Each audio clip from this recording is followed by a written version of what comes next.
The summer night of July 24, 1943, brought something to radar station Himmelbett Eisbär, positioned just outside Hamburg, Germany, that would change everything.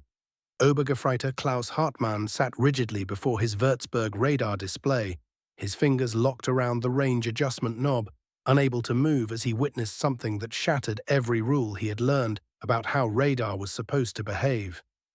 The cathode ray tube, which should have shown clear, distinct aircraft returns, had transformed into something terrifying. A solid wall of glowing echoes consumed the screen, hundreds of them, thousands perhaps. Each one looked like a genuine bomber formation spreading across his display, like some kind of plague attacking his meticulously calibrated system. "This cannot be real." He scribbled the words into the station log, his handwriting shaky and uncertain.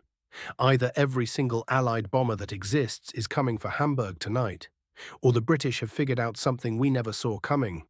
The radar shows more aircraft than the Royal Air Force even has. My training tells me the equipment has failed, but my gut tells me we are witnessing something completely new in warfare." Through his headset, Hartmann listened as panic rippled through the entire German air defense network. Fighter controllers were desperately directing night fighters toward radar contacts that vanished the moment the fighters got close. Anti-aircraft batteries poured shells at formations that didn't exist. Master searchlights swung wildly across the darkness, useless now that their radar guidance systems had been overwhelmed by waves of false returns flooding every German station from the North Sea down toward France. None of them realized what was truly happening in those chaotic moments. This night marked the opening of the most sweeping electronic warfare campaign the world had ever seen. What would unfold over the coming weeks was the systematic, methodical blinding of German radar through a coordinated assault of British jamming technology. The devastation this would bring would prove far worse than any single bombing raid, far more crippling than any naval blockade.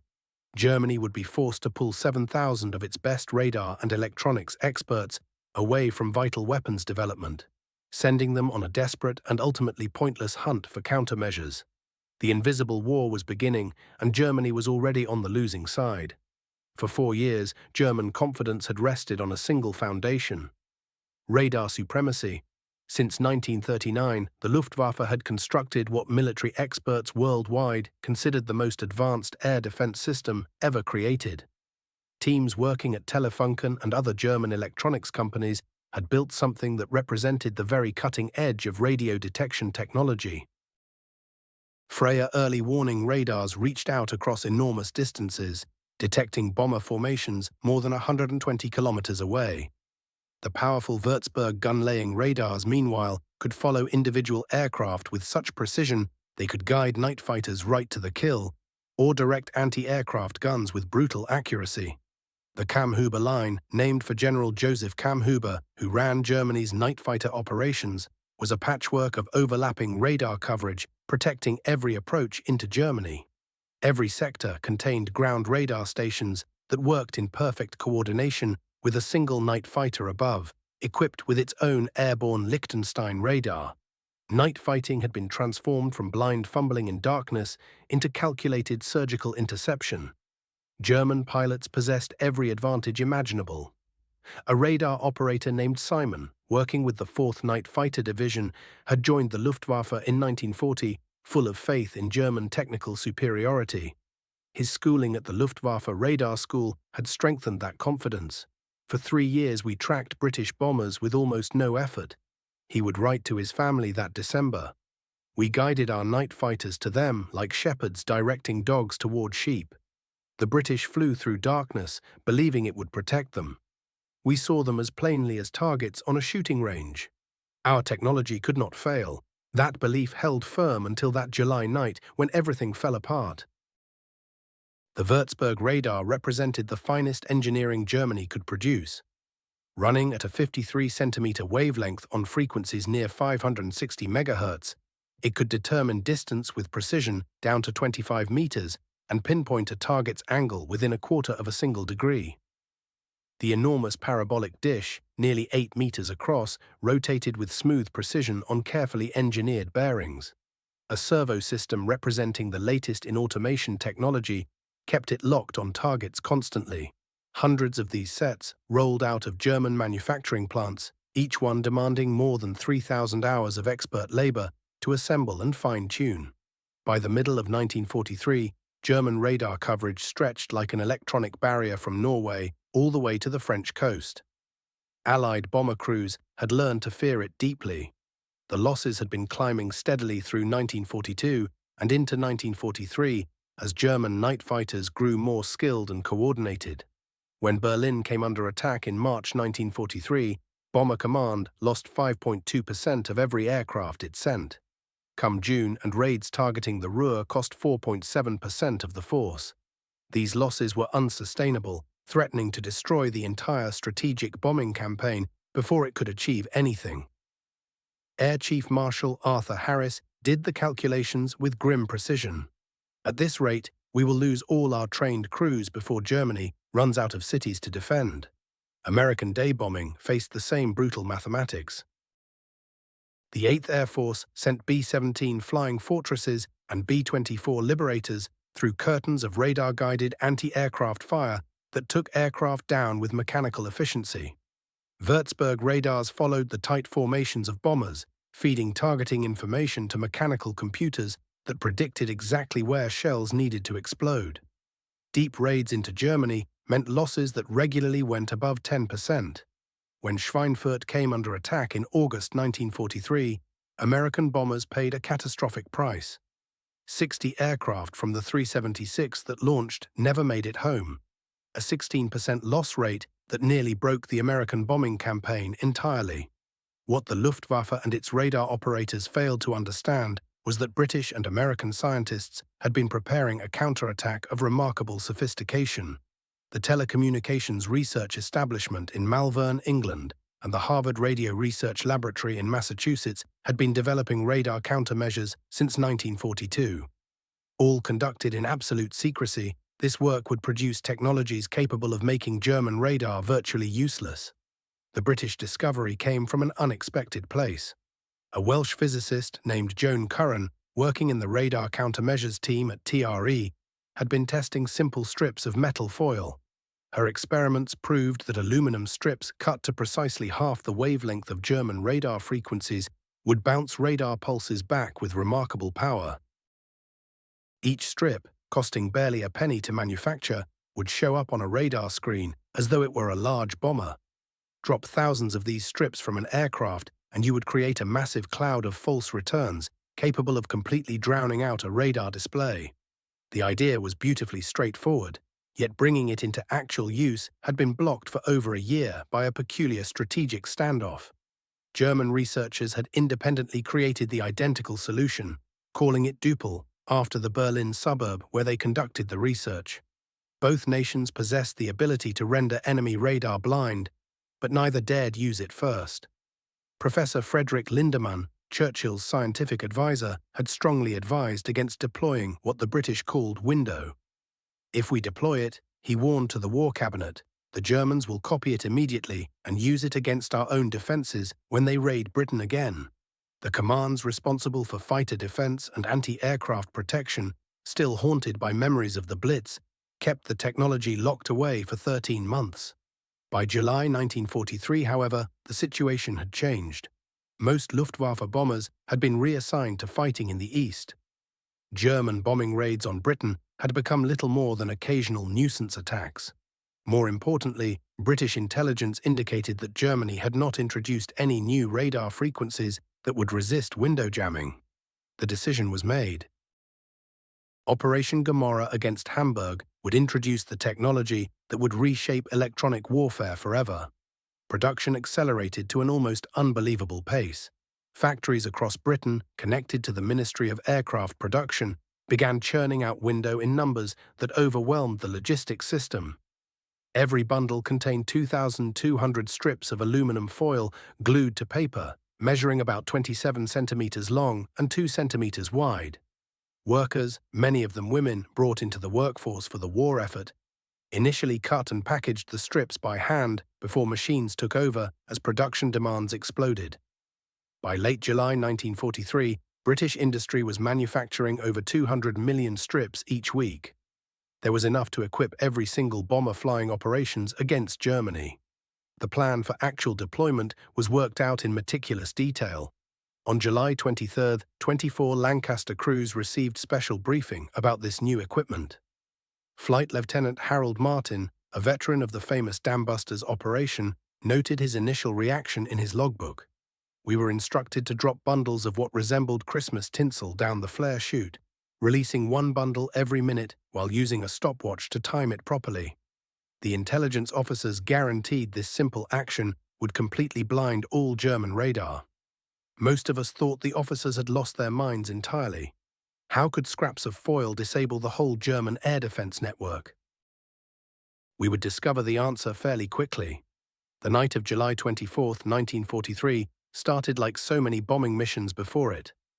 All across bases in eastern England, ground crews loaded up 721 aircraft destined for Hamburg. Lancasters, Halifaxes, Stirlings, and Wellingtons received their deadly cargo of explosives and firebombs. The high-explosive bombs would rip off roofs and blow out windows. The incendiaries, totaling 350,000 separate devices, would ignite all those exposed wooden structures, creating an unstoppable firestorm. But this raid carried something extra beyond the normal bomb load. Additional cargo filled with window bundles sat near each aircraft's flare chute, ready to be released at intervals of 60 miles during the approach to Hamburg. Every bomber carried sufficient quantities to produce an almost continuous screen of false radar returns during the critical final phase of the bombing run. At radar stations scattered across northern Germany, the evening watch began their normal routine with absolutely no sense that tonight would be different from any other night. Obergefreiter Hartmann at Station 3G ran through his equipment checks with professional expertise. The Würzburg radar, call sign Coroni 3, performed flawlessly during calibration. The display presented the expected background noise from ground clutter. Radio contact with fighter control at Stade came through perfectly clear. Everything remained ready for one more night of directing fighters to British bombers. The first sign of action came around 22:30 hours when distant early warning radars picked up bomber formations gathering over eastern England. This was routine British operating procedure, nothing worth concern. Officers at 1st Fighter Division headquarters in Metz began recording the growing raid, trying to predict which targets the bombers would select based on their flight headings. The forming bomber stream seemed headed either toward industrial areas deep inside Germany or possibly Hamburg itself. Night fighter pilots stationed from Holland to Denmark received alerts to stand by for scramble orders. Then exactly at midnight, as the massive bomber stream reached the German coast near Cuxhaven, something incredible happened across every German radar station. The displays exploded with returns. The chaos that unfolded wasn't the orderly procession of individual bombers that controllers could monitor and guide their defenses against. Instead, what flooded the radar screens was something utterly bewildering. A cascade of false signals that made it impossible to identify where anything actually was.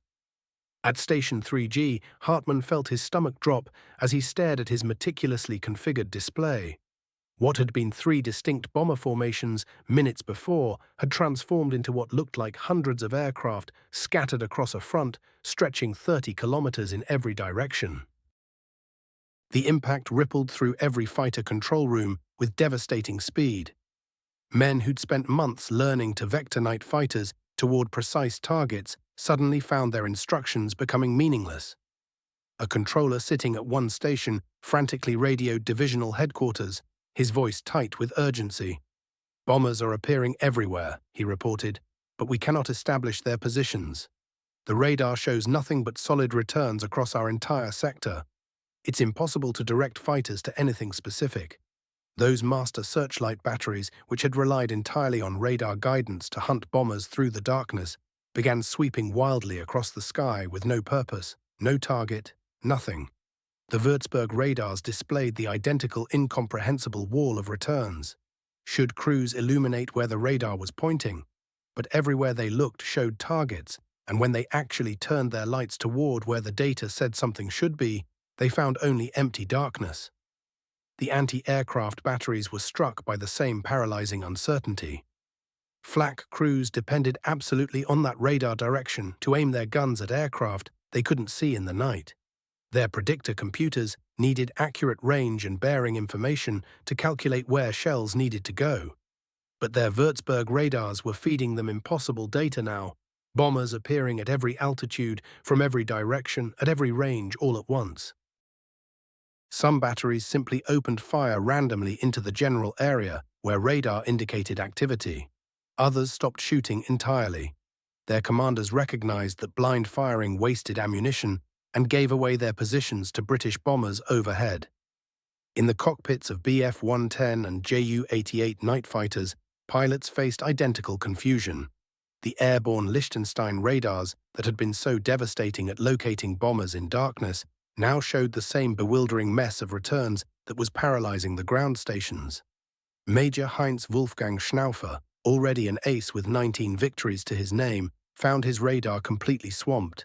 "I could see returns everywhere my antenna pointed," he wrote in his combat report after the mission, "but when I flew toward them, they would vanish or multiply." It became impossible to tell genuine bomber echoes from whatever was causing this unprecedented interference. I attempted to search visually, but the bomber formation was too dispersed and scattered.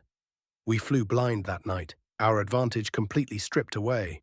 Meanwhile, the 791 British bombers continued their journey to Hamburg almost entirely unopposed.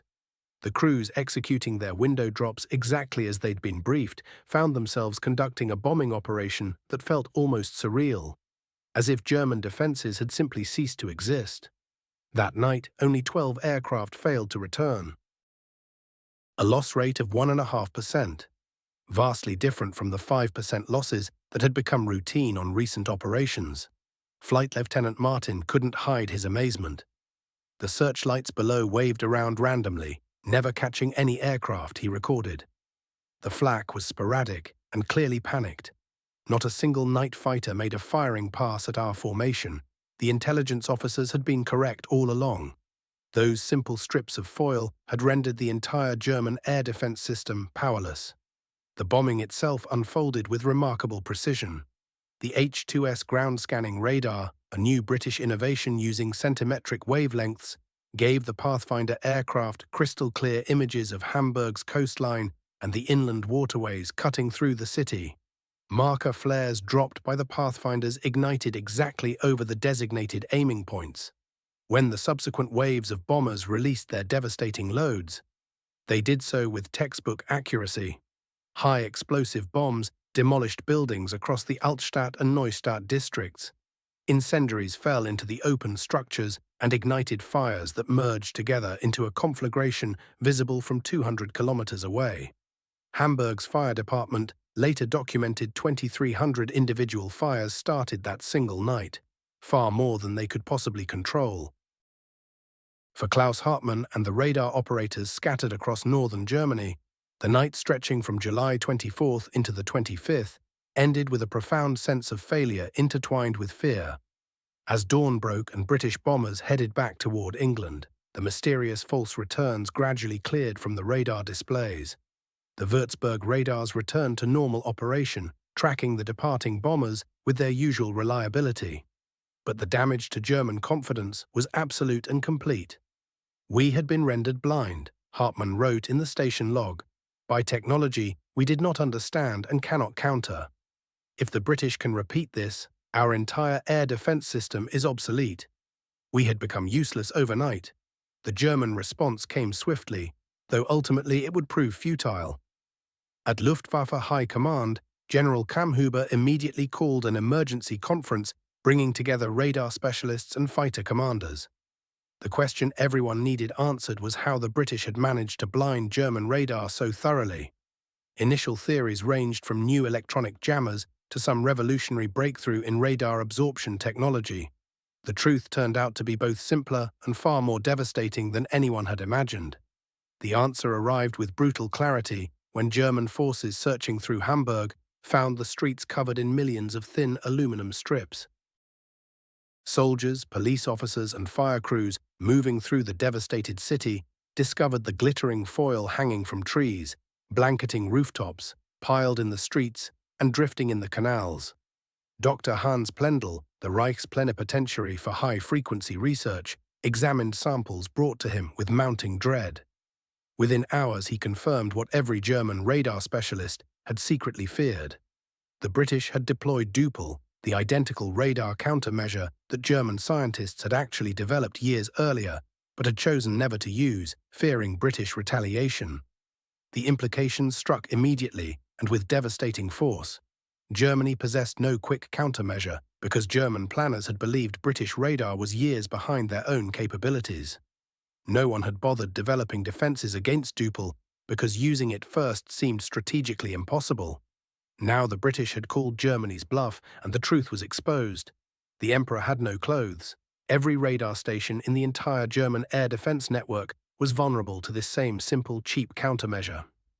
The frantic search for solutions began at once, but encountered seemingly insurmountable obstacles.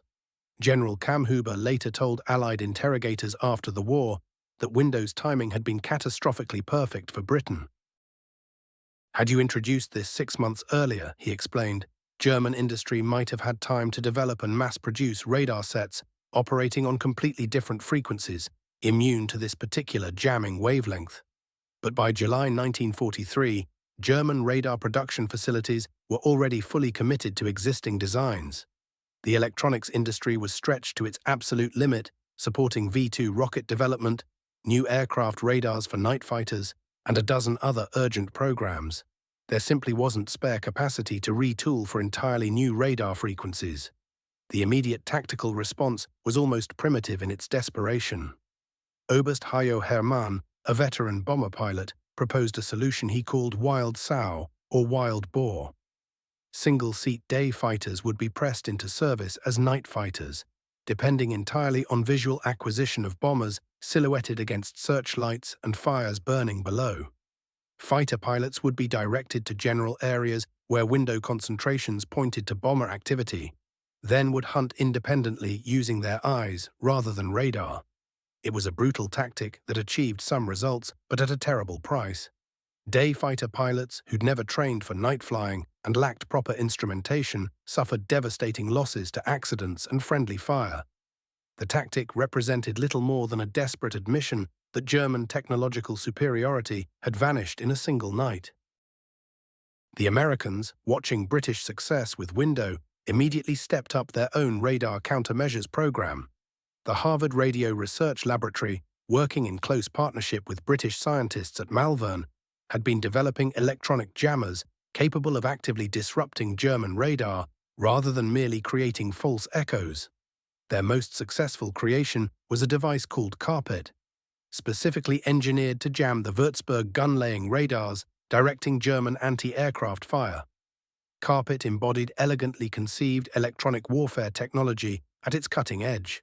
Unlike Window, which relied on passive reflection of radar pulses, Carpet was an active jammer transmitting radio frequency noise directly into German radar receivers. The AN/APT-2 version, developed for installation in American heavy bombers, consisted of a receiver detecting German Würzburg transmissions and a transmitter that immediately fired back a powerful jamming signal on that same frequency. For German radar operators, the effect was catastrophic. Their displays, instead of showing clear aircraft returns, filled with meaningless noise that made tracking impossible.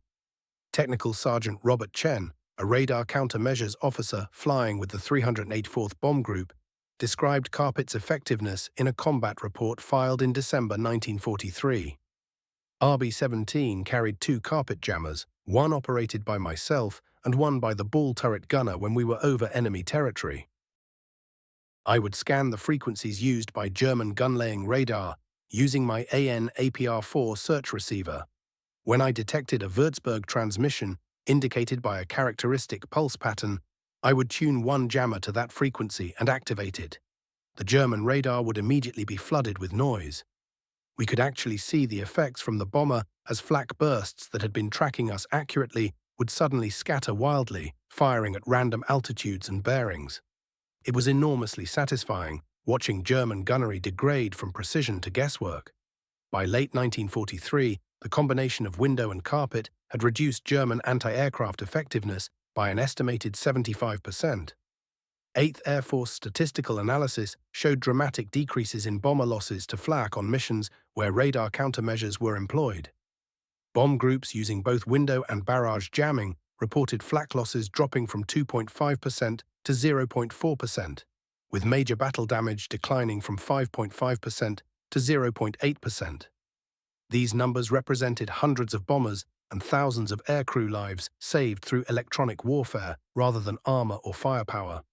The German response grew increasingly desperate as Allied jamming became more sophisticated. At research facilities across Germany, scientists worked frantically to develop countermeasures to the countermeasures. The Laus program, named for the German word for louse, attempted to exploit the fact that window strips fell relatively slowly through the air while aircraft maintained high speeds. This velocity difference could theoretically allow radar systems to filter out the slow-moving chaff returns and detect only fast-moving aircraft. Development of frequency-agile radars became an urgent priority. If German radar could rapidly shift operating frequencies, Allied jammers would struggle to track and jam each new frequency. The FUG 220 Liechtenstein SN2 airborne radar, introduced in late 1943, operated in the 90 MHz band, far below the frequency range that window had been cut to jam. The new FUG 220 used a revolutionary antenna configuration called Hirschgeweih, or stag's antlers, consisting of 8 large dipole elements projecting forward from the aircraft nose. The lower frequency allowed this radar to see through window clouds that completely blinded earlier systems. For several months, German night fighters regained some effectiveness using the SN2 radar. Major Heinz Wolfgang Schnaufer would become history's most successful night fighter, his record standing at 121 confirmed kills. When the SN2 radar arrived, he felt the difference immediately. This new technology restored what Allied jamming had stolen from German defenders. The new radar system let us see through the chaff, he explained in a technical report to Night Fighter Command that February of 1944. I could track the bombers again, position myself and execute the attack. But we all sensed it wouldn't last. The Allies were too thorough, too relentless in their innovation. That temporary advantage collapsed in May 1943 when something extraordinary happened. A German Ju-88 night fighter carrying Oberleutnant Herbert Schmidt and his radar crew made an unexpected approach towards Scotland. Instead of reaching German airspace, the aircraft touched down at RAF Dice in Aberdeen. The crew had defected, bringing with them something invaluable: a completely intact Liechtenstein BC radar system. British scientists held the aircraft in their hands, examined every circuit, every component, understood every secret the Germans possessed. Within weeks, the hunters became the hunted. TRE scientists developed the Seret system, a passive receiver that detected German radar transmissions and gave British Mosquito night fighters exact bearing information. German pilots faced a horrifying new reality. Activate your radar to find a bomber, and you revealed yourself to a British fighter already closing in. The tables had turned with stunning speed. The pattern repeated even more catastrophically in July 1944. Another Ju-88 G1 night fighter, this one equipped with the supposedly secure SN2 radar and FUG 227 Flensburg detector, circled RAF Woodbridge in Suffolk. The crew confused British navigation beacons for German signals. Within minutes, a German aircraft carrying the latest electronic warfare secrets sat on British soil, completely intact, every system operational. Allied scientists grasped immediately what they possessed. The frequency ranges, pulse patterns, every technical specification lay bare before them. Within days, the response came: Piperack. This new jammer attacked the SN2's vulnerabilities directly. When RAF fortresses and liberators carried Piperack into the sky, they created zones of electronic chaos trailing behind them. Bomber formations flying through these corridors faced dramatically reduced fighter interception. The effect devastated German defenses. Feldwebel Ernst Zimmermann, a radar operator who had begun the war confident in German technological superiority, confronted bitter reality by November 1944. Every radar system we develop becomes useless within weeks, he wrote with resignation that bordered on despair. Every frequency we use is detected and defeated. The British hunt us using our own transmissions as beacons. We have become the beacons. German resources hemorrhaged into an unwinnable electronic struggle. 7,000 specialists, engineers and scientists diverted from desperately needed weapons programs. These weren't just numbers. They represented 90% of Germany's high-frequency radio experts, all searching desperately for solutions that evolved slower than the Allied jamming they fought. Factories retooled constantly, producing new radar configurations that became obsolete almost immediately upon deployment. The industrial consequences spread across entire weapons programs. Radar production for U-boats slowed. Tank fire control systems went unfinished. Factories that could have manufactured critical systems instead churned out radar equipment destined for obsolescence. The strategic reach extended far beyond technical failure. Fighter aircraft production surged dramatically, but not for offensive operations. By August 1943, 45% of all German fighters were assigned to home defense. Heavy anti-aircraft gun batteries increased over 25%. Each addition demanded ammunition, personnel, maintenance, all draining resources from struggling eastern and western fronts. 1 million men eventually stood beside radar-guided guns that Allied jamming had rendered substantially less effective than their physical capabilities should have allowed. These were men who should have fought on the Russian steppes or defended Normandy beaches instead. The psychological damage cut deepest. Klaus Hartmann kept a private journal that survived the war. His entries traced a descent from confidence through confusion to absolute despair. By August 1943, he wrote, "We adapt constantly, but the British adapt faster." By December, he acknowledged the truth. We are outmatched in both quantity and quality. By March 1944, the final entry read simply, "I no longer believe we can win the radar war." D-Day itself revealed the completeness of Allied electronic dominance. Operation Glimmer and Operation Taxable deployed radar reflectors on balloons and specialized aircraft dropping window in precise patterns. They created phantom invasion fleets approaching the Pas-de-Calais while the real invasion struck Normandy. German radar operators, already blinded by months of jamming, couldn't distinguish genuine threats from electronic phantoms. Commanders made decisions based on false radar information, reinforcing wrong positions, defending wrong beaches. The invasion succeeded partly because German radar had become useless. By war's end, American heavy bombers carried multiple electronic countermeasures systems simultaneously. The AN/APT-2 carpet jammer alone saw over 14,000 units produced, exceeding the combined output of all other Allied electronic warfare equipment combined. RAF bombers carried comparable systems, with No. 100 Group operating specialized electronic warfare aircraft that accompanied bomber streams, creating protective jamming zones where attacking bombers suffered dramatically reduced losses. Dr. Hans Plandell, interrogated in June 1945, provided testimony that captured German defeat comprehensively. The window deployment in July 1943 was the point from which we never recovered. Everything afterward was reactive, attempting to counter Allied innovations rather than advancing our own capabilities. By 1944, we lagged 6 months behind. By 1945, that gap had widened to a year or more. We lost not because our scientists were inferior, but because Allied production and intelligence created advantages we could not overcome. General Joseph Kammhuber, architect of the Kammhuber line that had proven so effective in 1941 and 1942, spoke with equal bleakness. That defensive system became obsolete in a single night when window appeared, he told interrogators. We adapted repeatedly, but each adaptation was countered within weeks. The final catastrophe came when our own aircraft became beacons, drawing British fighters to us through detectors homing on our radar transmissions. The hunters had become the hunted. Statistics demonstrated the magnitude of Allied success. In 1943, before comprehensive jamming, bomber command loss rates averaged 4.5%. By late 1944, with full electronic warfare support, that rate fell to 1.5%, despite German air defenses actually increasing numerically. The 8th Air Force experienced similar improvements, with losses to flak declining 75% once carpet jammers became standard.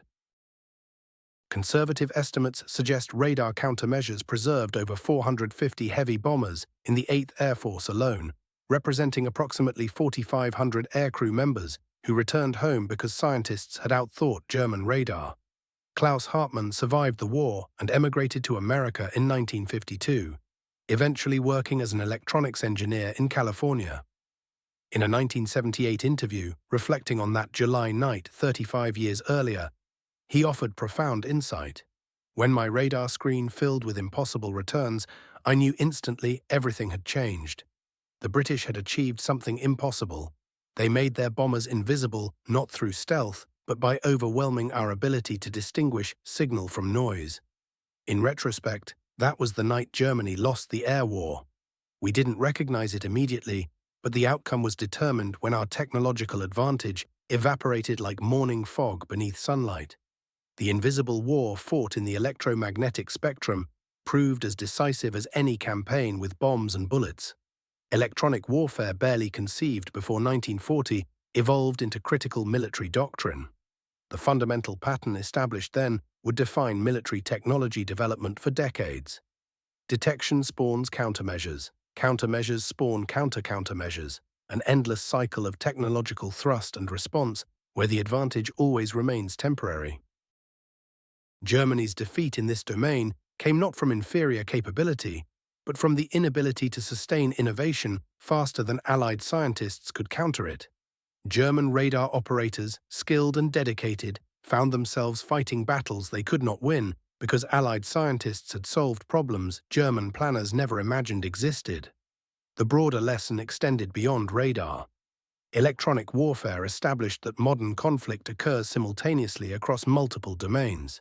Control of the electromagnetic spectrum proved as critical as control of air, land, or sea. The nations recognizing this reality and investing accordingly gained decisive advantages. Germany, despite tremendous technological prowess in 1943, never recovered from July 24, when simple aluminum strips rendered sophisticated radar obsolete. The invisible war had been fought and decisively lost before most German commanders even understood a new form of warfare had begun. That remains the most devastating defeat of all, to lose a battle you never knew was being fought until after victory had already passed to your enemy.